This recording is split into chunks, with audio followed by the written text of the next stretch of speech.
3, 2, 1 और start. So hello my dear students, कैसे हो सब लोग। तो आज हम लोग शुरू करने जा रहे हैं चैप्टर नंबर 2 का पीएच कंसेप्ट। तो आप स्क्रीन के ऊपर देखोगे पीएच कंसेप्ट। तो ये पीएच क्या होता है, पहला सवाल आएगा। पीएच का मतलब होता है पावर ऑफ हाइड्रोनियम आयन।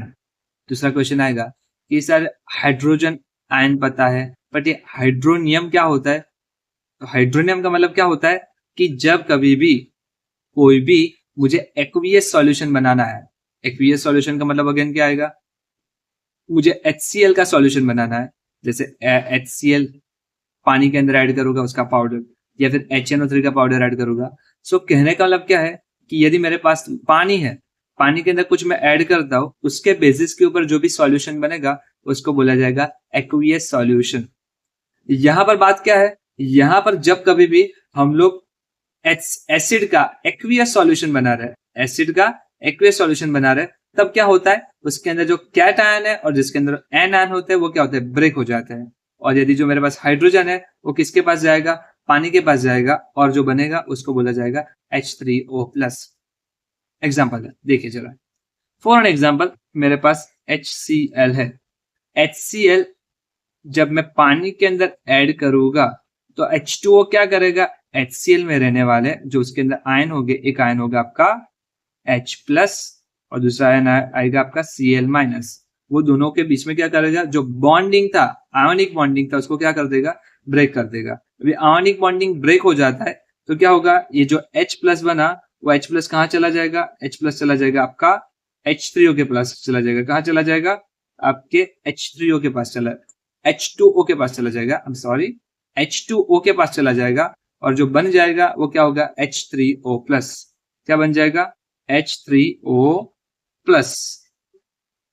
तो और बाकी क्या रहेगा, बाकी रहेगा आपका Cl-।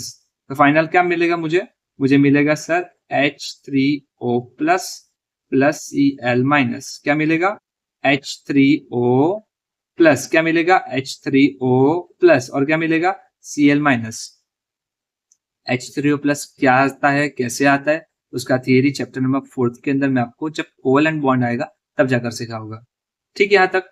अभी क्या होता है कि ये पीएच की बात करें तो पीएच की फॉर्मूला भी याद रख लेना।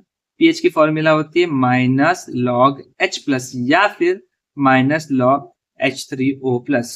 सर और क्यों लिखा, दरअसल में H3O+ ही होना चाहिए, उसका कारण समझो। क्योंकि H+ कभी भी एग्जिस्ट अकेला नहीं करेगा। जैसे H+ होगा वो तुरंत पानी नजदीक होगा उसके पास चला जाएगा और बना देगा H3O+। यहां तक बात समझ में आ रही है। उसके बाद यहाँ पर एक बेहतरीन डेटा शीट है, डेटा को याद रखिएगा। यदि मेरी पीएच की वैल्यू यदि 0 से 7 के बीच में मिल रही है, मतलब कि 0 हो सकता है, यहाँ पर बहुत इंटरेस्टिंग लिखा है 0 हो सकता है, और 7 से कम होगा मतलब 6.9 तक, तो उसको क्या बोला जाएगा, एसिडिक। जहां पर 7 क्या होगा, मोस्ट एसिडिक, और यहां पर उसके नजदीक की वैल्यू बोलू 6.9, वो क्या आएगा, मोस्ट वीक एसिड। मतलब कि 7 के नजदीक जाएंगे तो आपका क्या आएगा, आपकी एसिड के अंदर वीकनेस बताती जाएगी, और उससे जितना दूर जाओगे टूवर्ड 0 तो क्या आएगा, आपका एसिडिक स्ट्रांगनेस होती जाएगी।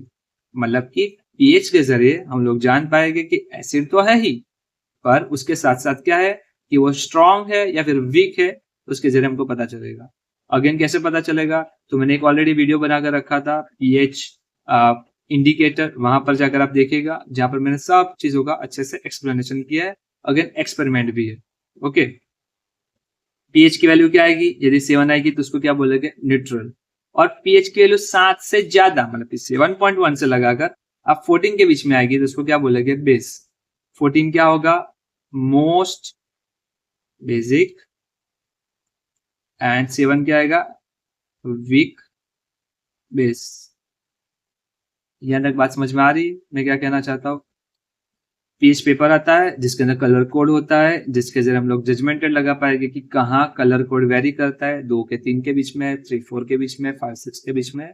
उसके जरिए हमको ये चीज पता चलेगा। मुझे और ज्यादा अच्छे से करना है तो मेरे पास एक ऑप्शन होता है जिसको बोला जाता है आपका pH meter.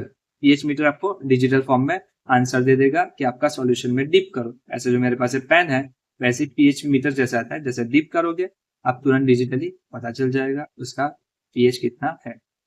Is the clear? एक दो यहाँ पर डिटेल बताओ। तो जैसे कि NaOH की पीएच कितनी है? NaOH की 14 है। स्टमक है उसके अंदर पीएच होगी 1.2। ओके, पीएच के ऊपर एक अच्छा सा पैराग्राफ है, बट जो मेन जो काम की बात है वो 3 ही है।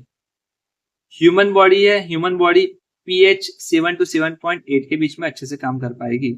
7.8 तक कोई प्रॉब्लम नहीं होगा, थोड़ा बेसिक तक इट्स ओके।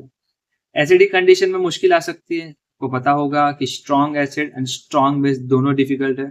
डिफिकल्ट मतलब क्या? यदि NaOH का एक ड्रॉपलेट आंखों में चला जाए आंखें खराब हो सकती है पूरी तरीके से। सेम एस एसिड के बारे में भी पता होगा, कंसंट्रेटेड एसिड वेरी डिफिकल्ट है। ओके, सो जितना स्ट्रॉन्ग बेस हो और जितना स्ट्रॉन्ग एसिड हो both are the harmful for human body. दूसरी एसिडिक रेन की बात करें, उसकी यदि पीएच कहाँ है 5.6 से कम है तो क्या बोला गया उसको? Acidic rain. एसिडिक रेन की जो बारिश गिरती है, यदि वो बारिश का पानी कलेक्ट करे और यदि उसकी पीएच देखे 5.6 से कम मिले तो एसिडिक की कैटेगरी में गिना जाता है। और लास्ट में एक इंपॉर्टेंट है, पीएच लेस देन 5.5 तो क्या बोलेगा उसको? Tooth decay. टूथ डीके मतलब क्या? हमारा जो टूथ होता है उसके ऊपर इनेमल का लेयर होता है, यदि हमारे माउथ के अंदर बहुत ज्यादा एसिडिक कंडीशन हो जाती है तो क्या होगा? उसका इनेमल का लेयर निकल जाएगा और हो सकता है कि हमारे वहां ब्लैक स्पॉट दिखना शुरू हो जाए। तो आई होप यहाँ तक आपको समझ में आया होगा। तो ये वीडियो आपके दोस्तों के साथ भी शेयर कीजिए और कमिंग्स में और भी वीडियो लेकर मैं आता रहूंगा। तो मिलते हैं नेक्स्ट वन लेक्चर के अंदर, तब तक ओके बाय। एंड कमेंट में आप कुछ ना कुछ अपनी राय रख सकते हो और मुझे बता सकते हो। तो मिलते हैं तब तक, thank you so much and bye bye.